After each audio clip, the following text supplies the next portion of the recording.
Hi, everybody. Dan Illman and Mike Beer, the DRF race of the day for Thursday, April the 20th, race number 7 at Keeneland. Salty third level allowance going a mile and a 16th on the lawn with the big full field. Let's take a look right now at our entry card. Remember to click or scan the QR code for race of the day access on mobile. The 16 big blue line is entered main track only in this race. 12 in the body of the field, 13, 14, 15 are the AEs.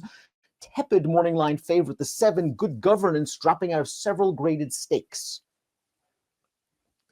I mean, listen, somebody's got to go favorite in this race. It certainly could be Good Governance. There's plenty to latch onto with that horse, Dan. We'll see. I guess the main question with him is he's 7 years old now. He's only run 12 times, and he's no longer in Chad Brown's barn. How much longer will his form hold together?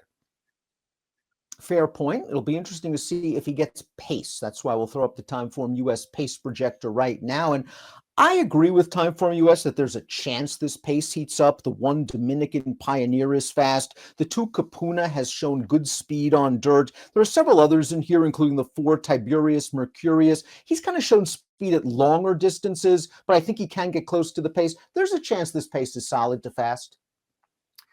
Yeah, I thought it could be fast too. I guess we'll see how it all plays out. But certainly the 2 horses to the inside 2 posts, as the pace projector suggests. I mean, I don't see why they wouldn't come out of there running and try to use their speed.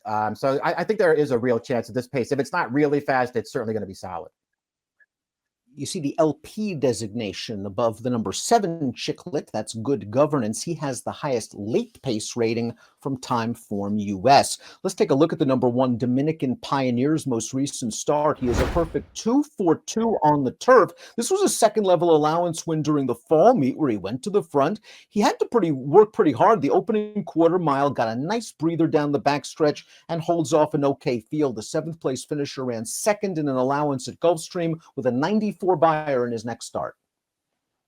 Yeah, I think this horse does have some talent, and this is a pretty tricky situation for him coming back off the layoff into a race. Not only is it a pretty solid field, but with some other pace that he could have to deal with in here. Those things, make it a real question. I guess just more than anything else, how low do you want to go on him? I do think he's pretty talented, though. I liked his debut on dirt. I like both of his turf starts. He got a really good post here on the inside, and he's a fair price on the line. So I'm not going to knock him. I'm probably not going to bet him either. Lot of upside potential. 12-1 on the morning line for Top Connections. Wesley Ward, trainer. John Velasquez, the jockey. The 2 is Capuna. This one's going to try turf for the first time. Has a little bit of grass pedigree. Hard spun only 8% with first-time turf runners, but he's a solid grass stallion. And the dam's a half to 3 black type earners on the lawn, led by grade 3 place Scampering, multiple stakes winning turf sprinter Exaggerated. So there is some pedigree and there is some speed. Yeah, we'll just see if he transfers his form over to turf here, because that's the major question. I don't like necessarily betting horses like this, especially when they're going to take money. And that 5-1 on the morning line doesn't do anything for me. But I recognize that this horse is in good form right now, switching surfaces. The number 3 is Hot Blood. It is jockey Joe Talamo's second call in the race. This one is a stakes winner over the Tapeta surface at Gulfstream Park. Stakes placed on turf. Has run some solid races at big prices. The last running line at Gulfstream doesn't look very good, but he had some trouble in that race against a promising horse. Dr. Zemf was just much the best that day.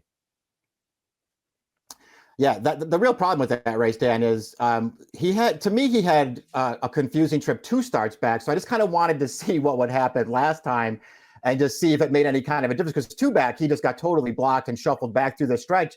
And so it was just hard to tell, how much closer he was going to be. So I thought maybe we'd find out more about him last time. And I'm not sure that we really did. He didn't get a good trip that day. He was in against a good field. So now he turns up here, and I guess we'll find out this time. He's very consistent, though. He could get a better trip in this race, and he's a great price on the line.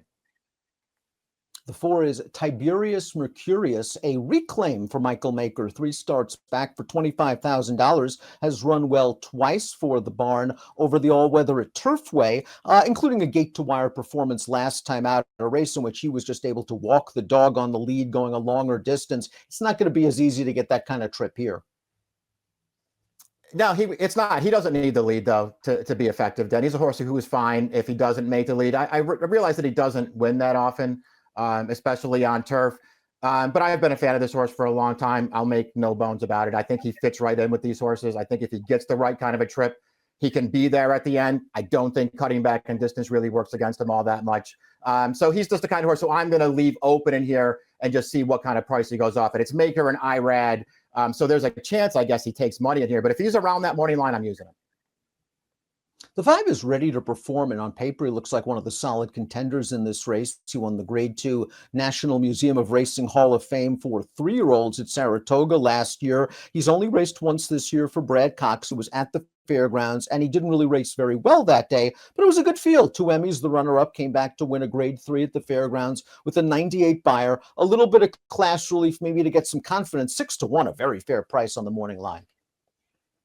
Yeah, he certainly is. We'll see if that price holds. He's not that hard to make a case for in here, Dan. Broke his maiden first time out. It's all stakes races since then, and he's won 2 of those, including one at Saratoga last year. The one at Saratoga, I don't really know what to make of it. It's the fastest race he's ever run.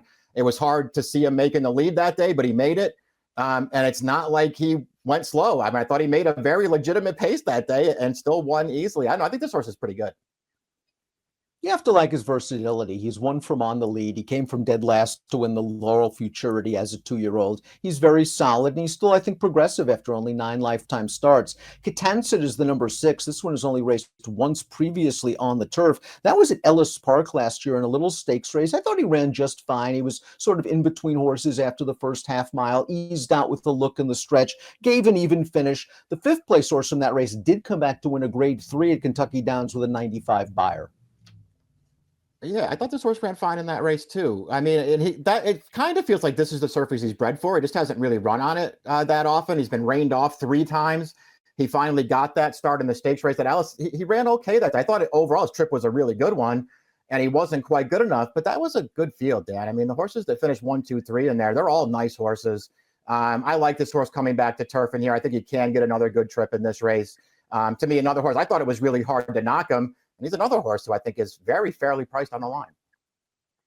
The number 7 is Good Governance. He was multiple graded stakes place for Chad Brown without ever really breaking through and giving that standout performance. He was purchased at public auction last fall for $50,000 and has been thrown into some very tough spots on turf at Gulfstream this winter. Now, in the Pegasus World Cup turf, Sean Bridgman tried to save ground from the back of the pack, and this horse had terrible traffic trouble all through the stretch. It looked like he was actually going to fire a little bit that day. In the Canadian turf last time out, however, they got him to the outside, and he was just kind of flat in the stretch. Yeah, that's how I looked at it too. I mean, listen, he's obviously a major player in this race. If it's nice that he's at least kind of back for the first time in his life, actually, in regular racing at this point. There are not that many layoffs. I felt like that was the real issue when Chad had him. Maybe it makes a difference now, Dan, as a 7-year-old.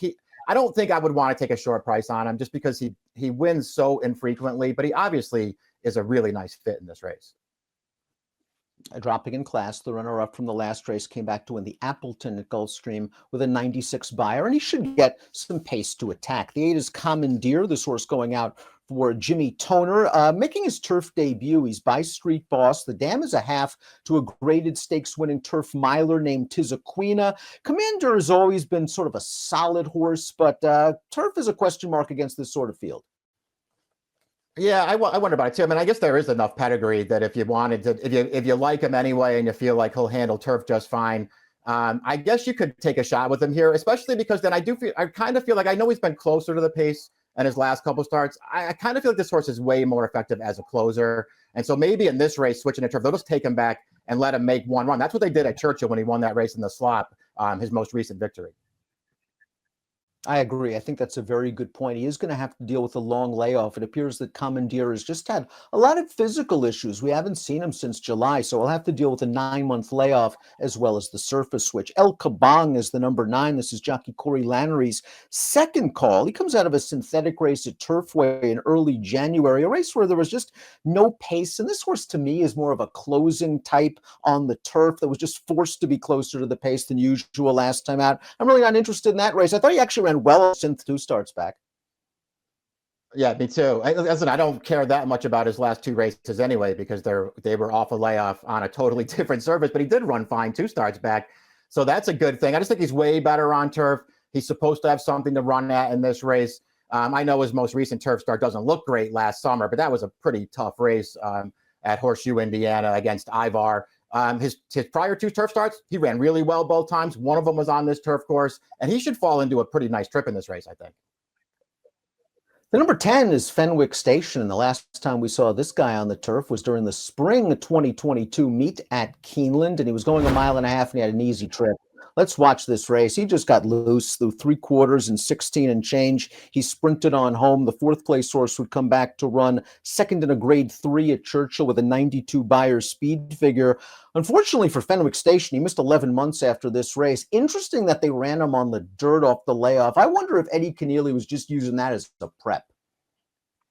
Yeah, he probably was. This is certainly his surface. You're right. I mean, that race right there, he just totally took advantage in that race. But I kind of feel like, Dan, you're not really supposed to look at him like a horse who wants to go longer. He's probably a little bit better going shorter. And at the first 2 wins of his career, I realized they were as a 2-year-old back in 2019. But the first 2 turf wins of his career were from, just off the pace with pretty good trips. So I'm expecting more a trip like that one, Dan. I don't think this horse is impossible in here. I'll just wait and see what kind of price they offer.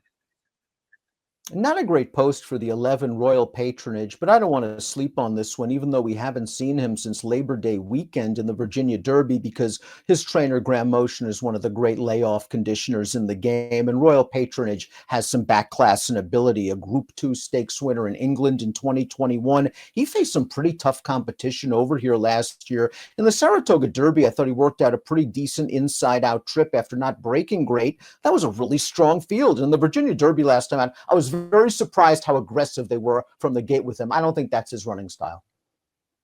Yeah, it probably is. And I'm with you on that. I don't think they'll ride him that way in here, but it is at least, worth pointing out that in 2 of the 3 starts when they shipped him over here last year, he was pretty hard to settle. Even in that Belmont Derby, the first start over here going 1.25 miles, Dan, he showed speed in that race. He did not really want to rate when Rosario took a hold of him. So maybe that's just an issue for this horse that he doesn't really want to be taken a hold of. We'll see. Obviously, this is the right kind of race to start him back in, but you are dealing with a layoff, a tough outside post. He's going shorter. They never really went that short with this horse in his last 4 or 5 starts. So we'll see if he just needs this one off the layoff.